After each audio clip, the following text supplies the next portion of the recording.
ጤና ይስጥልን የተከበራችሁ አድማጮቻችን፣ የዛሬውን የዜና እትማችን መጀመራችንን የምናበስረው በታላቅ ደስታ ነው። ዛሬ በሀገራችን በአህጉራችንና በዓለም አቀፍ መድረኮች የተከናወነው አንገብጋቢና ትኩስ መረጃዎችን ይዘን ቀርበናል። በቅድሚያ የዕለቱ ዋና ዋና ርዕሶች ዜናዎች። በሀገራዊ መረጃ የኢትዮጵያ መንግስትና የዓለም ባንክ የ300 ሚሊዮን ዶላር ድጋፍ ስምምነት ዛሬ በአዲስ አበባ መፈራረማቸውና አዲሱ የገቢ ግብር አዋጅ መጨረሻ አስገጅት። በአህጉራዊ መረጃ በሱዳን ያለው ግጭት ተባብሶ መቀጠሉን ተከትሎ የኢጋድ መሪዎች ዛሬ አስቸኳይ ስብሰባ መቀመጣቸውና በዓለም አቀፍ መረጃ በመካከለኛው ምስራቅ ያለው ውጥረት ተባብሶ የቀይ ባህር የንግድ መስመር ላይ አዲስ የጸጥታ ስጋት መከሰቱ የዕለቱ ዝርዝር መረጃዎች አሁን እናቀርባለን።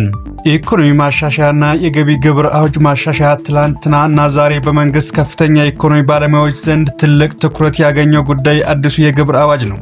ዝርዝሩ ከጥቂት ሰዓታት በፊት የወጡ መረጃዎች እንደሚያመለክቱት የገንዘብ ሚኒስቴር ዝቅተኛ ገቢ ያላቸው ዜጎች ላይ ያለውን የኑሮ ጫና ለማቃለል የግብር ነፃ መነሻ ጣሪያውን ለማሻሻል የመጨረሻው ምዕራፍ ላይ ደርሷል። በተጨማሪም ዛሬ በአዲስ አበባ የኢትዮጵያ መንግስት ከዓለም አቀፍ አጋሮች ጋር በዲጂታል ኢኮኖሚ ግንባታ ላይ የሚውል ከፍተኛ የገንዘብ ድጋፍ ስምምነት ተፈራርሟል። ይህ ድጋፍ በተለይም በገጠሪቱ የሀገሪቱ ክፍሎች የኢንተርኔት ተደራሽነትን ለማስፋት እንደሚሉም ተገልጿል። የጸጥታና የሰላም ጉዳይ በአማራና በኦሮሚያ ክልሎች የሚስተዋሉ የጸጥታ ችግሮች በዘላቂነት ለመፍታት በብሔራዊ ምክክር ኮሚሽን ዛሬ በሰጠው መግለጫ በአንዳንድ ወረዳዎች የአጀንዳ ማሰባሰብ ሂደት ማጠናቀቁና ወደ ቀጣዩ ምዕራፍ መሸጋገሩን ይፋ አድርጓል። መንግስት በበኩሉ በሰላም አማራጭ ለሚመጡ አካላት በሩ ክፍት መሆኑን በተደጋጋሚ ገልጿል።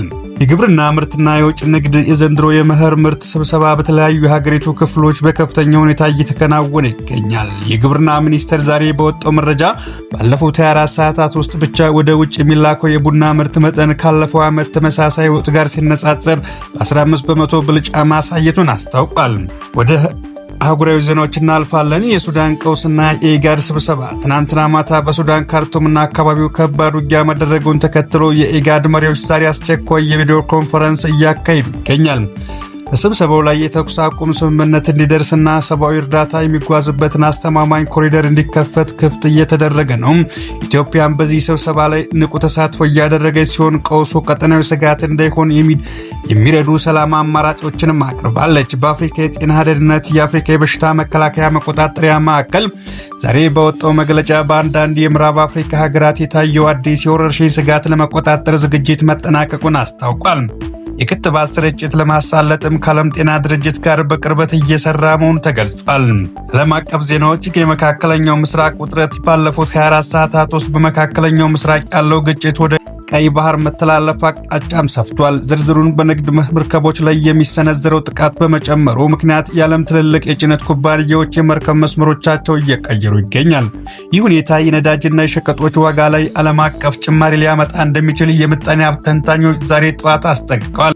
አየር ንብረትና የኤነርጂ ፖለቲካ በአውሮፓና በአሜሪካ የታየው የድንገተኛ የቅዝቃዜ ማዕበል የኃይል ፍላጎት ከፍ አድርጎታል። ዛሬ የወጡ መረጃዎች እንደሚያመለክቱት የሩሲያና የዩክሬን ጦርነት በቀጠለበት በዚህ ወቅት የአውሮፓ ሀገራት የጋዝ ክምችታቸውን ለማመጣጠን ተጨማሪ አማራጮችን እየፈለጉ ነው። የተከበራችሁ አድማጮቻችን ለዛሬ ያዝናቸው ትኩስና ወቅታዊ መረጃዎች እነዚህ ይመስሉ ነበር። ከመረጃዎች እንደተረዳነው ሀገራችን በኢኮኖሚ ሪፎርም ላይ ትልቅ እርምጃ እየወሰደች ባለበት በዚህ ወቅትም በዓለም አቀፍ ደረጃ የሚታዩ የጸጥታና ኢኮኖሚ ስጋቶች ጥንቃቄ የሚሹ ሆነዋል። እኛም እንደተለመደው ተከታታይ የሆኑና ትክክለኛ መረጃዎችን በፍጥነት ወደ እናንተ ማድረሳችን እንቀጥላለን። እስከሚቀጥለው የዜና ሰዓታችን ድረስ ሰላም ቆዩልን። እናመሰግናለን። አካውንቱን ላይክ፣ ፎሎ፣ ሼር በማድረግ ቤተሰብ ይሁኑ።